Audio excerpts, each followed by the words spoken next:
Yeah. Satu tulee aina meidän sydämissä. Aina meidän muistoissa. Sä et hieno urotyö, jolle ei oo verta. Tää on sulle, KP. Huomio tänne, kuunnelkaa setki tarinaa linnusta, joka koki jotain tajuttoman karmivaa. Oot ehkä kuullut kukosta nimeltä Pärssinen. Kuulin kymmeniä noiseen jopa hässineen. On kohtalonsa kärsineet kaikki sankarit, mut hyvin harvat päätyy koirien hampaisiin. Koirat ilket ei pidä tekonsa ees raakana. Näiden paskiaisten takia Pärssinen kuoli saatana. Kanojaan puolusti talvisodan meiningil. Kukko Pärssinen päihittää Mannerheiminki. Muiden edestä antoi Pärssinen hinnan tyyriin. Suomi kunnioittaa tätä haukiputa marttyyri, joka lyydin hurmas tää lintujen Don Juan. Pärssisen muistolle tänä iltana maljani mä juon.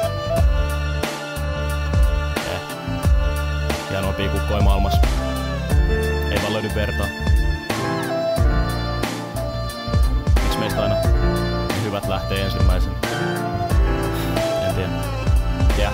Pärssinen tulee elämään aina legendoissa, kuvalaudoilla, lehdissä sekä muistoissa. Kukko jollasta ei vaan löydy toista, kukko jolla oli muna yksi harvoista, jolla meidän sydämiin oli aina oma tashi. Me pidetään huoli, että kuolee ne haskit. Sun tekos ja nimes tullaan aina muistamaan. Sua ikävöi ihmiset ja ne pari kytäkanaa.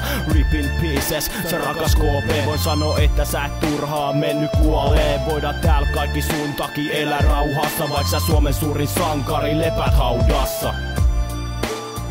Suomi on järkyttynyt. Poliisi oli paikalla 10 minuutissa. Tilanne oli silloin kauhunsekainen.